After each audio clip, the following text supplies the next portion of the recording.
good afternoon, and welcome to Lunch Hour Live here from the Boston Public Library. I'm Bob Seay. I cover transportation for WGBH News, and the first Wednesday of every month we're here to talk transportation with both our guests here at the library and those of you watching on Facebook, Twitter, and YouTube. Today we're talking about disruption ahead at the MBTA.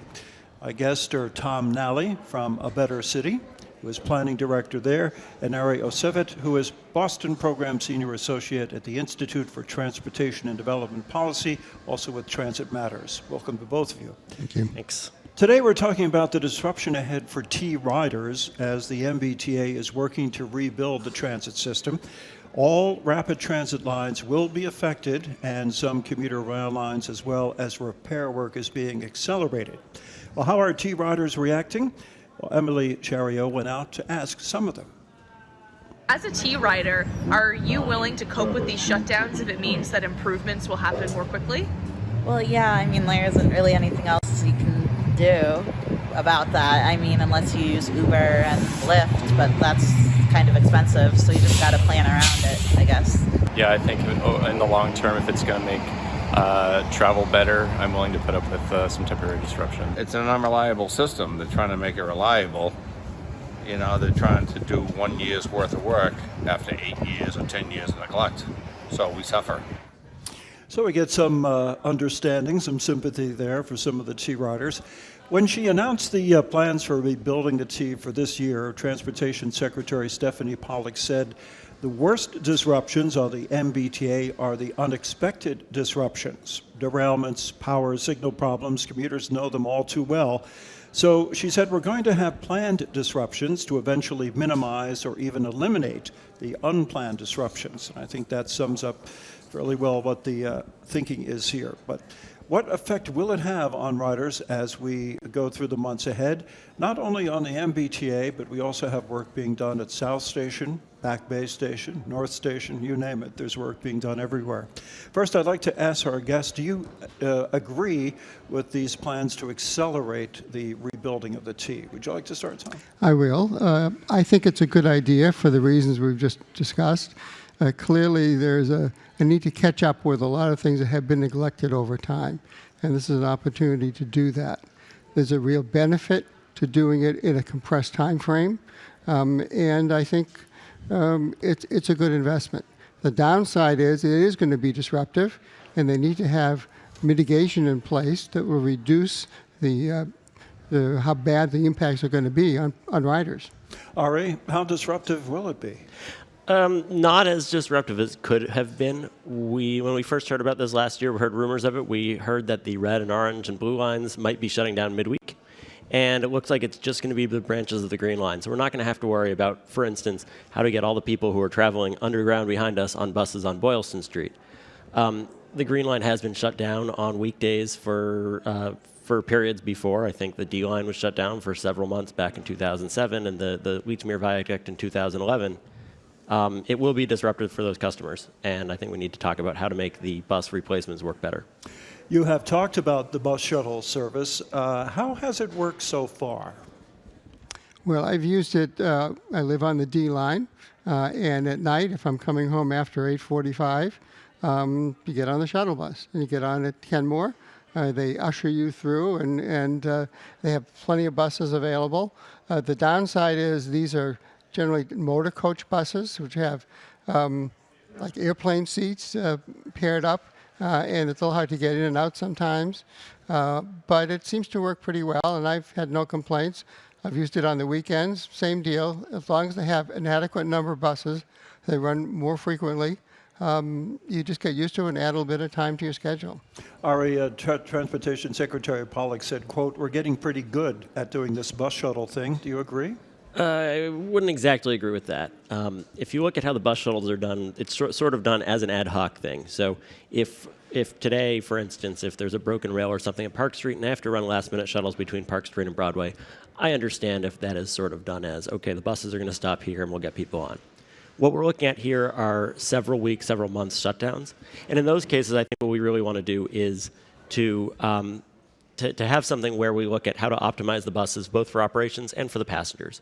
So if we're treating passengers in a way that delays them unnecessarily because it's slightly easier for the operator, or it's even easier to plan. That's understandable if something happens on a one-off, but when we have something for several months. So for instance, I live in Cambridge, and when the red line is shut down past Harvard, luckily I live at Central, so I don't generally have to deal with that. But the buses will go from Harvard to, and this on weekends, Harvard to Porter to Davis, and then they'll take a circuitous route on narrow streets up to Alewife, even though most of the passengers on weekends are really only going to Porter or Davis. So there's sort of a waste of resources, and then a lot of passengers who are taking that longer trip are sitting on buses for a while. So I think there are better ways to do it when we have advance notice. I think I saw you tweet at one point, would be a good opportunity for the MBTA to demonstrate how effective buses could be. Yeah, I think that's definitely the case. In my day job, I look at implementing bus rapid transit, and bus rapid transit basically takes buses and makes them better. So looking at level boarding, so people aren't having to get up and down off of curbs. A lot of these places don't really have bus stops to use, especially in the case of the Green Line. We're going to sort of rope off some curb space and stop the bus there, and then wouldn't have bus lanes. The bus is going to be stuck in any traffic it might find.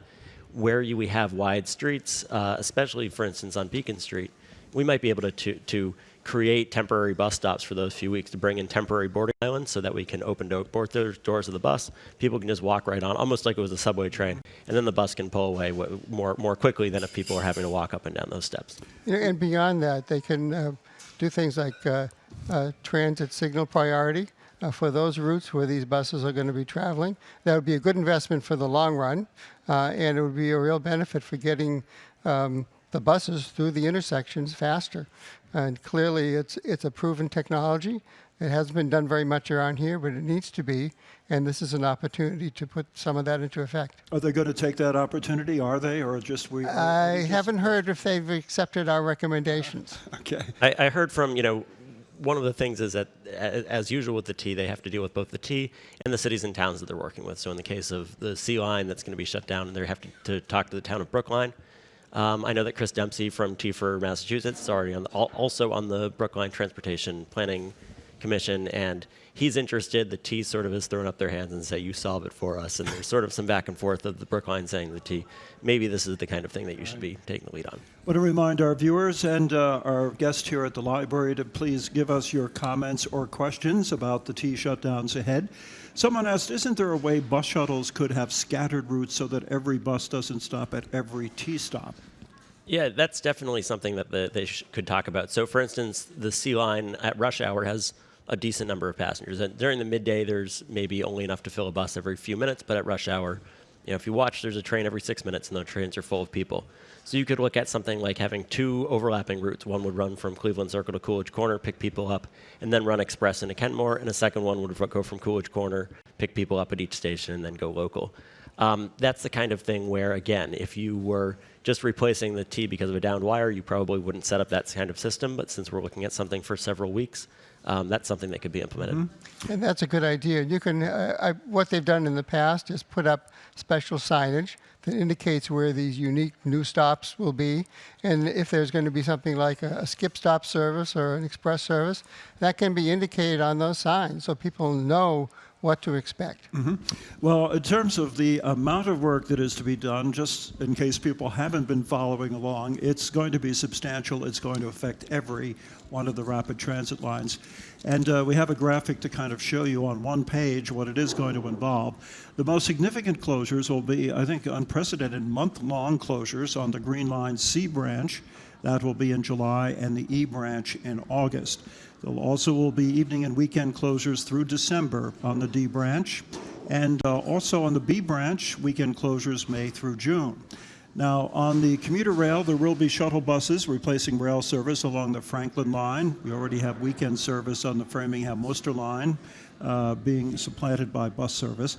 On the Red Line, Alewife to Harvard, weekend closures through April. More closures on the Orange Line, Sullivan Square to Tufts, and the Silver Line as well. Blue Line, for the first time, there'll be weekend closures May through November. So for anyone who uses these lines, they should take it upon themselves, I guess, to go to the MBTA website. Is there another way for people to become informed? I think there need to be more ways to keep people informed. Yeah. I think the website is a good start, but they need to have a good deal of outreach so people are not surprised. and so they can plan their schedule a little bit better. They need to have more signage at the existing stops so people know what's coming when. And I think that outreach and communication should be an important component of this whole program. Do you think it's sufficient now? I would say it's not. The New York system, which is obviously a lot larger, has been doing a lot of this same type of work on weekends, and they have something called the Weekender, and every weekend before it, you can sort of check, and it's one-stop shopping. Here's a map of the system. Here are the stations that are affected this weekend and why. And a lot of this work is work that's been going on for a few years. The commuter rail is mostly installing what's called PTC, which makes the system safer. The Green Line, I wouldn't exactly say it's unprecedented to shut down the lines, but we haven't done it in a while. But there have been times over the last 30 years where things have been shut down, actually for up to 6 months. The E-line is going to be the longest shutdown of the Leechmere Viaduct. That's going to be close to a year. What about that Leechmere project? How disruptive is that one going to be? Well, of course, the real benefit of the Leechmere project is you're going to be getting a new station. In order to build that new station, they need to shut down the old one. And they're taking this opportunity of that shutdown to improve the viaduct, which needs some repair. So they're trying to piggyback these two projects together. I think it'll be a real benefit in the long run, but in the short run, I don't know all the details about where the buses are going to stop and how people will find their way. Wayfinding is an important issue as well. Right. I would say with Leechmere, what's interesting is Leechmere's actually been shut down in 2004 and 2011 for previous work, and nothing was done to the viaduct, which is unfortunate because they're taking what could be a 2 or 3 month shutdown and making it a lot longer. It is also sort of the last chance we have to improve that viaduct because once it's open, it will open all the way to Medford. There'll be a lot more riders on it. So instead of a few thousand people a day on buses, it would be tens of thousands, which is a lot harder to maintain. And the question with those buses, again, is are they going to be stuck in traffic? If you go down to the Gilmore Bridge or the Craigie Bridge, which are the two ways to get to anywhere else in the system at rush hour, it is a sea of cars and they don't move. And I think we need to talk about how do we get the thousands of people who are taking the Green Line and buses through there onto buses that are going to run efficiently to get to North Station or Haymarket so that people can continue their trip. Maybe look at getting buses to Kendall Square as well, because we need to get those people to the transit system, because if they start saying, you know, I'm not going to sit in a bus for 20 minutes, I'm going to call an Uber and a Lyft, then they're going to be part of more traffic. Yeah, a number of state reps have suggested the idea of putting in a bus lane, a dedicated bus lane along the Charles River Dam Bridge, near the Museum of Science. And of course, it's very constrained there. There's a lot of traffic. We've just put in some bicycle lanes there recently. But investing over this period of time when the viaduct and Leechmere Station is closed, it's certainly worthwhile to try to move people on buses more expeditiously through that corridor. One person asked, is there anyone who is opposed to these disruptions if it means improvements will happen faster? Have we talked to anybody who is actually opposed to it, or do we have to wait for that reaction? You'll certainly hear it when it happens. I haven't heard people in general. People are, as you saw in the clip, I think people understand it's something that needs to be done. And until we see how disruptive it really is, you probably won't get too many complaints. But thereafter, it may change. And that's a reason that we need to have the buses. The buses work reasonably well, and it's only a 5 or 10 minute delay. That's not that big a deal. The other thing I would say is I'm kind of surprised we haven't had more of these diversions more recently. It's 2020, and it feels cold because it's 45 degrees out. But remember 5 years ago when it snowed, that was the stress test for the system. And the fact that we're only really seeing these disruptions now, really this is something we probably should have seen over the last 3 or 4 years. The MBTA estimates that it can save about 8 years by doing the work this way. We're talking about replacing 24% of the Green Line, which is amazing, 14% of the Red Line. This is replacing all the tracks. 5% of the Blue Line, 25% of commuter rail, for a total of 29 miles. So this is a major effort. Is this all part of the $8 billion investment the governor has talked about? I'm not sure it is part of that in general, but I don't know specifically what the funding source is for this work. I mean, the way they calculate the amount of time savings is that if you were doing this work between the hours of 1:30 and 5 a.m. when the system is shut down, it takes a while to get set up. It takes a while to do the work, and then you have to take it all apart again. And so if you put all those end to end, but then combine them over the periods of time they're talking about, whether it's a month shutdown or a series of weekend shutdowns, that's where they calculate the benefit of saving that much time. Now, we all know that working weekends is more expensive. So how more costly will this be in terms of the projects that have already been on the books? I think it's actually a lot less costly because if you're not working weekends, you're working at 2 or 3 in the morning, and that's also more expensive. Those are not necessarily shifts people want to work. But the last train on the T runs at about 1 a.m. and the first trains run at about 5, and so that really gives you 4 hours, of which a couple hours are setup, a couple hours are teardowns. You're really looking at counting minutes. By doing this over a weekend or the course of several weeks, you have time to pull down all the wires, rip out all the track, and really do things much more efficiently. It take into account economies of scale. So I think it actually probably makes it less expensive in the long run. You may be paying overtime, but it's money well spent because it's, as Ari suggests, it's a lot more efficient. So do you think that even though we're talking about 2020, this is going to be a precedent for years to come? There's still a lot of work to do. If you're replacing 24%, what happens to the other 76%? Would you agree, Ari? I would agree, and I would say that if we look at the red line shutdowns, for instance, are part of something called the floating slab project, and that was that when they built the red line in the 1980s, they built it with concrete slabs on rubber mats or something that keeps vibrations to a minimum, but those have broken down over the years, and they have to go in and replace them and set concrete, and it's not a particularly fast process. And I would guess that is going to be something where that's been going on for about 8 years. I think they're going to finish it this year.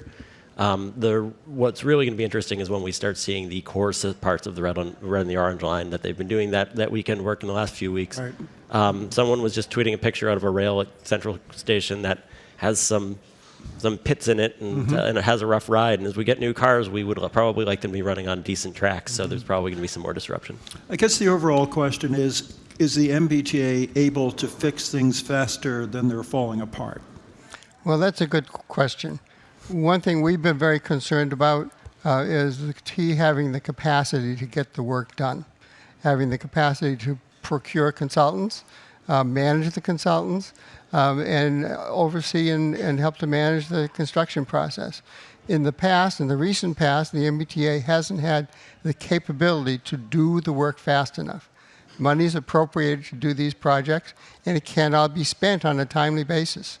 And so we have been advocating for more efficient project delivery systems, having more flexibility to make that happen. And we are assured in this set of projects that they are staffed up and they're ready to get it done in the time frame. We'll see.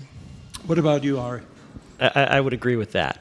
For instance, we saw in the last few years, we've seen a lot of people at the T who are working really hard, but they're really understaffed. I think the staff count has finally come back to where it was 5 or 6 years ago, and they're hiring, as they say, as fast as they can. But there are a lot of weird machinations of how they're paying it and out of what budget. Is it operating? Is it capital? The way to spend more money is to hire more people to manage it, and then you can hire more people elsewhere. And I think we sort of see that when the bus diversions are sort of planned at the last minute. A lot of the bus diversions are actually part of the contractual agreement. So the contractors said, run a bus diversion. Well, the contractor doesn't have a transit planner, so they just go to a bus company and say, run some buses. And then we get these bus diversions that are not efficient. So if we're going to be doing something like this, we should have people who are in charge of planning just the bus diversions, and they can come out and be the ones to say, this bus is going to do this. How are we going to have a customer first kind of policy? So we treat our customers well while we're making their lives better in the long run. They need more people, and they need people in the right kind, who have the right kind of experience and qualifications to do the job. And I think they're working towards that, but they're not there yet. Let's talk about one project, the South Station project. And we've heard a lot about that. It somewhat blindsided people because it's been in the planning stages for decades. And suddenly, where did this plan come from? And what is this going to mean for the commuters at South Station? It's hard to believe that it isn't going to be more disruptive than the engineers indicated. Will be an extra 10 or 15 minutes, they're saying, which frankly is a lot of time for some of these commuters that I see in the mornings. What about this project? Do you think this can be worked around? Or? We are looking at that very carefully. We've met with a developer who's one of our members, and we're just starting to get into it. It's really July when you'll start to see the most significant impact beginning. but they've done some analysis. We've seen some models about how people will flow through the area. We're still not convinced that that's an accurate representation of the reality, but clearly they're reducing the number of doors that people can take from the inside concourse to get to the outside concourse. And it needs to be done because the footprint of the building that they're building takes up the place where their doors are today. So we need more information. We need to be sure that they can be faster on their feet and make some adaptations if they're necessary along the way. Again, we haven't seen that yet, but we're just getting started in understanding this better. But we have to pay attention to it. And there are certain things that can't be changed, so we better do it right the first time.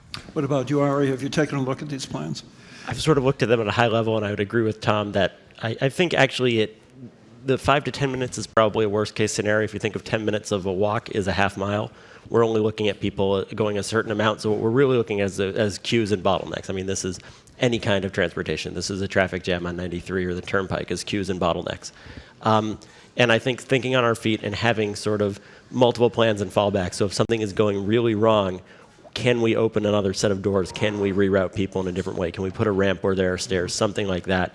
But really being able to, for the developer and the T to work together to think on their feet, so that if we measure it and it's 2 or 3 minutes, that's sort of okay. If it starts being 5, 6, 8 minutes, then we can look at it and say, okay, what can we try to do to make it better? And we should remind people these are 5-year projects. These are multi-year projects we're talking about. Multi-stage as well. It's a long time. Multi-stage, right. And they're constructing a major project, among all these people. Do you agree with the ultimate result?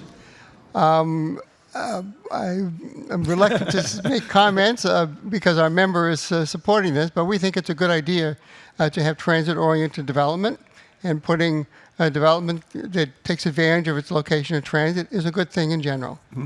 Yeah, I think overall this will lead to a better South Station, hopefully one where it's easier to get from South Station to the bus terminal. Imagine if you're in a wheelchair, you have a bag, you're walking down a narrow platform, taking an elevator. The one thing I'd say is that if we're going to build something on top of South Station, we should really minimize the amount of parking there.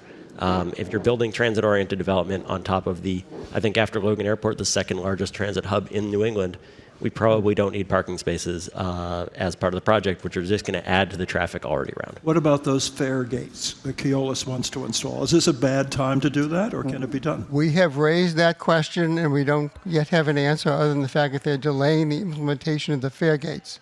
It's going to be tough because you're bottlenecking people through this area to try to get them to the platforms. And I don't know exactly where the fare gates are going to be placed now, because there's not a logical place that can really intercept all of the people going to those platforms in one spot. I don't know how to do it. And what about the work we hear at Back Bay and North Stations? Is that also certainly not as big a project, but is that going to be disruptive as well? Well, Back Bay, they're looking to construct a new office building and I think some residential use on the footprint of part of the garage just next to the station. Parking garage? That's right. And there are opportunities and improvements that the developer is investing in the station itself. I think this is a lot less disruptive than construction that we'll be seeing at South Station. And I would say with Back Bay Station, I think there are some really good improvements, the biggest one being on the Worcester line. Right now, everyone boarding a train there, which can be hundreds and hundreds of people at rush hour, has to go up steps to get on the train, which is an issue for handicap accessibility. People who have an accessibility issue have to go a long way to get onto a higher platform. And it's also an issue for just the amount of time that the train sits there. We should be, if the developer wants to build the absolute first thing they should do is to build a high-level platform so that the third busiest station, so the trains, some of these carrying 2,000 people, can empty and board more. Very inconvenient. Okay, to change trains. Is that part of the project or not? They're doing some improvements in that regard, and they're changing some of the way the fare collection works and so forth in the concourse. The high-level platforms are necessary. They're necessary throughout. Basically, all of the lines should have high-level platforms. So just because it's going to make it a lot easier for people getting on and off, it'll reduce the trip time, and it's a big benefit and should be a good investment. We just have a couple minutes left. I don't want you to leave without commenting on, if you wish to, the continuing problems with the new Orange Line cars. This is so discouraging. As you look at it, what is the problem here? You know, it's not necessarily a new technology. It's a new company that's building it. There may be some new requirements that weren't required before. I think we need to look back at the history. I think every new car that's been introduced in the system has had some hiccups. And I think the press makes a big deal. You know, it's on the front page of the Metro section today in the Globe. I don't think it's a front page story. But when you're talking about a steel beam and these other problems, they seem to be like basic structural problems that one might ask, can't they build a subway car these days? I mean, we've been building them for 100 years. Why can't we do it today? Ari, do you have any thoughts?